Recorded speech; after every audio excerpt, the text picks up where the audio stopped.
आज का टॉपिक हम शुरू करते हैं sequence and series. Sequence and series. Sequence क्या होता है और सीरीज क्या होता है भाई बताइए कोई भी। सीक्वेंस होता है arrangement of the number.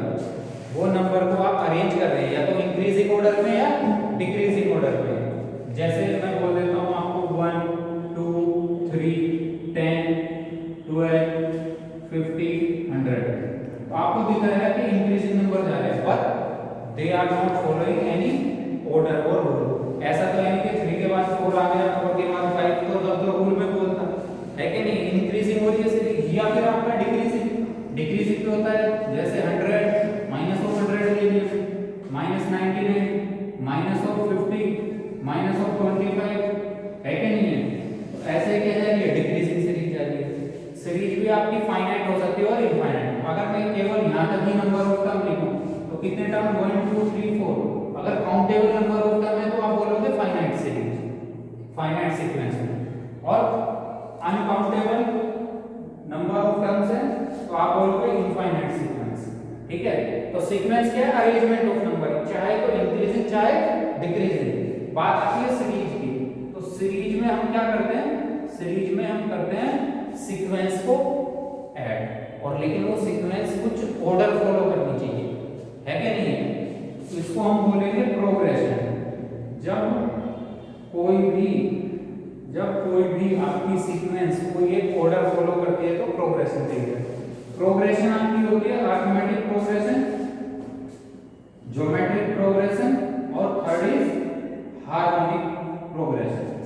Arithmetic progression में क्या होता है, अरिथमेटिक प्रोग्रेशन में आपके जितने भी नंबर ऑफ टर्म्स जाते हैं वो विद ए कांस्टेंट डिफरेंस के साथ बढ़ते जाते हैं। जैसे मैं बोलता हूँ 2 4 6 8 10 के बाद बता सकता हूँ आपका क्या आएगा, 12 आएगा ना।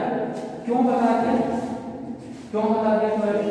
क्योंकि आप देख रहे हो 2 में 2 ऐड किया तो 4 में 2 ऐड किया तो 6 में 2 ऐड किया तो 8 में 2 ऐड किया तो हर एक जो आगे वाला टर्म है उससे पीछे वाले टर्म से किसी एक कांस्टेंट वैल्यू से डिफर कर रहा है।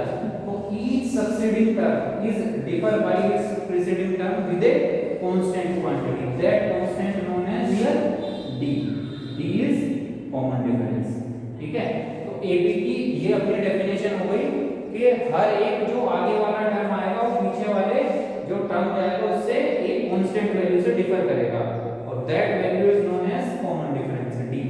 ठीक है, अब देखिए आपका बात आती है सीरीज। अगर मैं ये नंबर ऐड कर देता हूं 2 + 4 + 6 + 8, तो ये आपकी बन गई सीरीज। अगर 8 तक लिखा है तो फाइनाइट है, काउंटेबल है। अगर मैं इसको ऐसे छोड़ता हूं 6 + 8 तो ये टर्म्स ये इनफाइनाइट सीरीज है। इनफाइनाइट नंबर ऑफ टर्म्स जाते हैं, आपको सो पता नहीं आता जी, है कि नहीं।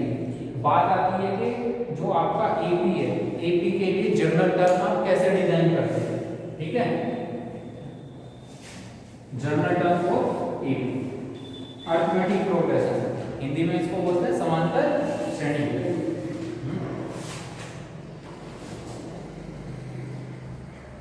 General term of an AP, arithmetic progression की जनरल टर्म।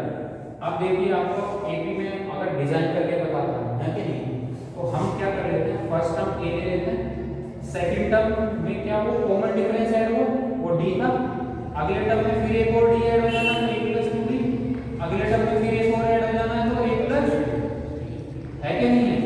ये आपका कौन सा होगा, फर्स्ट टर्म, ये सेकंड टर्म, ये थर्ड टर्म, ये। और अगर मैं बात करता हूं इसके nth टर्म की, तो आप nth टर्म को क्या बोल सकते हैं, देखो 1 था तो 1 - 1 * 0 d, 2 में से -1 किया तो d, और 2 में से -1 किया तो 2 - 1 * d। जितना भी नीचे लिखा है उससे एक कम d कर दो, 3 लिखा है तो 2d, 4 लिखा है तो 3d। एक कम किया ना इसमें से, अगर n लिखा है तो क्या लिखोगे, एक कम करके n - 1 * d।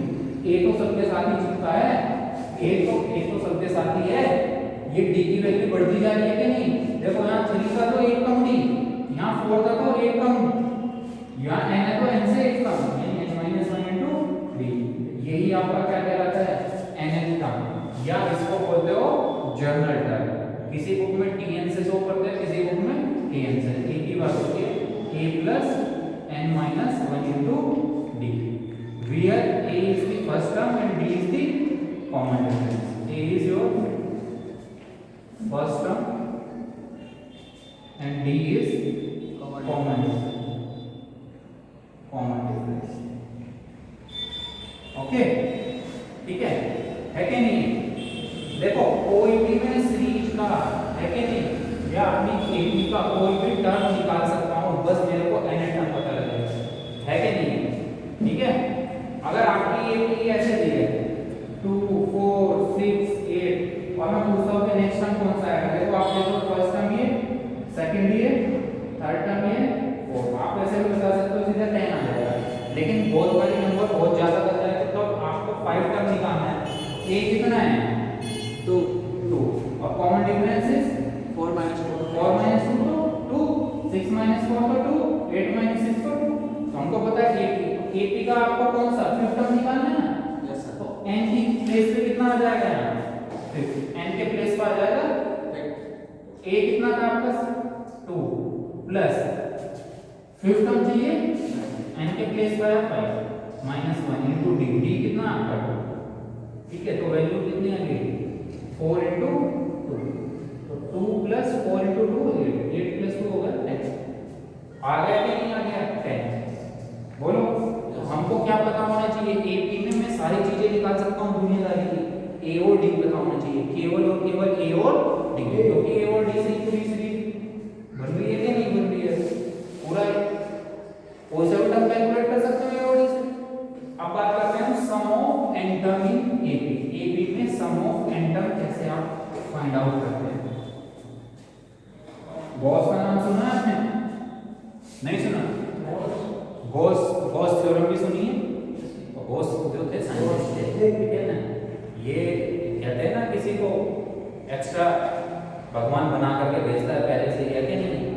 तो 3 साल की एज में इनको अपने पिताजी को करते हुए कैलकुलेशन बता रहे थे कि आपने यहाँ पे गलत कर दिया। अब 3 साल की क्लास में 3 साल का बच्चा तो स्कूल जाना भी नहीं शुरू करता है सही से, है कि नहीं? उसने 3 साल में गलती पकड़ ली।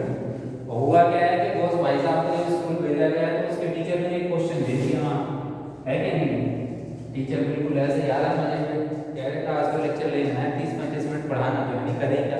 उसने कहा कि ठीक है भाई देखो सब बच्चों ऐसे ही करो 1 + 2 + 3 + 4 + 5 और अब तो करो आप 100 तक का सम और मुझे बताओ। तो टीचर हो गया खुश, कह रहे थे बच्चे तो ऐसे लगेंगे अच्छा पहले 1 2 3 4 5 6 7 8 9 10, अच्छा फिर ऐड करेंगे, अच्छा फिर 11 से शुरू होंगे 11 12 13 14 15 16 17 18 19 20, पसीने और अब तो कहाँ तक जाएंगे फिर 91 92 93 94 96 97 98 99 और इसका सब करेंगे और बताएंगे।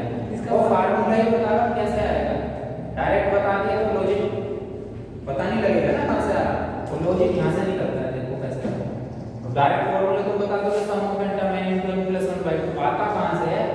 दिक्कत तो यही है टीचिंग में सबके साथ, आता कहाँ से है ये कोई नहीं बताता। लिख लो भाई फॉर्मूला, है कि नहीं? बोलो। तो बॉस भाई साहब ने फटाफट कैलकुलेशन की 1 मिनट में टीचर के पास, ये जी निकालिए। टीचर उसके वो देता कैसे निकालिए 15-20 मिनट से तो पहले होने वाले ही क्वेश्चन, कैसे निकालिए भाई? लगाए उसके तो कट बैठ जा करके, कुछ नहीं आता थे ऐसे करके जो बॉस ने फिर 2 वाले कैलकुलेशन की, फिर से पहुंच गया 1 मिनट बाद कि जी मैंने कर लिया है क्वेश्चन, अब तो ये आंसर होगा। कहा कि नहीं, तो 15-20 मिनट लगी, 15 मिनट में तो मेरे से पहले नहीं हुआ तो कैसे करके ला रहे हैं? फिर उसकी पिटाई कराने बॉस को आ जाओ गुस्सा, वो सीधे प्रिंसिपल के पास। प्रिंसिपल लोग मैथ्स का टीचर रहा तो उसने कहा कि अच्छा क्या बात है ऐसे यार क्वेश्चन क्या था? कह रहे कि पहले तो मैं ही सोल्व कर लूँ भाई। अच्छा तेरा आंसर कितना आ रहा है? कह रहे कि मेरा आंसर आ रहा है 50-50, नाम भी ऐसा नहीं 50-50 में थोड़ा ही खेल रहा है आंसर 50-50 कुछ भी बोल दे रहा है। चेक कर लो जरा, है कि नहीं? प्रिंसिपल ने लगाई 10 मिनट, पसीने होगा, आंसर क्या 50-50? बेटा इधर आ जाए, निकाला कैसे तुमने? ये बता दे मेरे को है क्या है जादू। अरे देखो मैंने कुछ नहीं किया, तो ये नंबर थे ना, मैंने तो ऐसा सोच लिया इससे पहले 99 कहा था 98 है कि नहीं, मैंने पेयर बना ली 1 को सबसे लास्ट टर्म के साथ कितना ऐड किया दोनों को 100 प्लस 1 को 101 फिर 2 को और 99 को तो कितना आया 101 फिर 3 को 98 को कितना है 101 ऐड किया ना 3 प्लस 98 को 101 तो स्टार्टिंग से एंडिंग तक टोटल 50 नंबर थे। पेयर कितने बने 50 पेयर कितने बने टोटल पेयर कितने बने 50 और एक पेयर में सम कितना आ रहा 10 तो मल्टीप्लाई कर दी 50 into 1 तो 50 और 50 into 1 तो 50 तो ये ऐसे निकालनी है। अरे वाह अच्छी बात है। उस टाइम तक होता था क्या था पेयर बनाने कोई नहीं चलता, तो ये गॉस ने ही शुरू में थ्योरी दी थी एपी जो सीरीज जो सीक्वेंस थी ये गॉस की ही देन थी। ठीक है अब देखो इसके लिए फॉर्मूला कहां से डिजाइन हुआ है कि नहीं है। अब देखो फॉर्मूला डिजाइनिंग की बात करते हैं।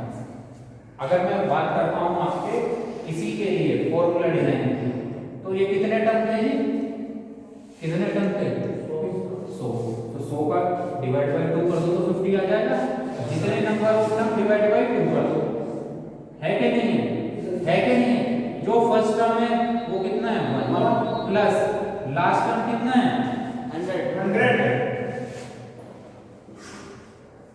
यही तो आपका आंसर बन जाता है। इसको मैं ऐसे लिख देता हूं जर्मन फॉर्मूला बनाने के लिए first term plus last term तो यहीं से तो बनाया वो formula sum of n term of given AP is n by 2 first term plus जिसको रट्टा मार के तुम पढ़ते हो ऐसे n equal to n by 2 n into n plus 1 by ये तो पढ़ते हो आया यहीं से ये बेटा।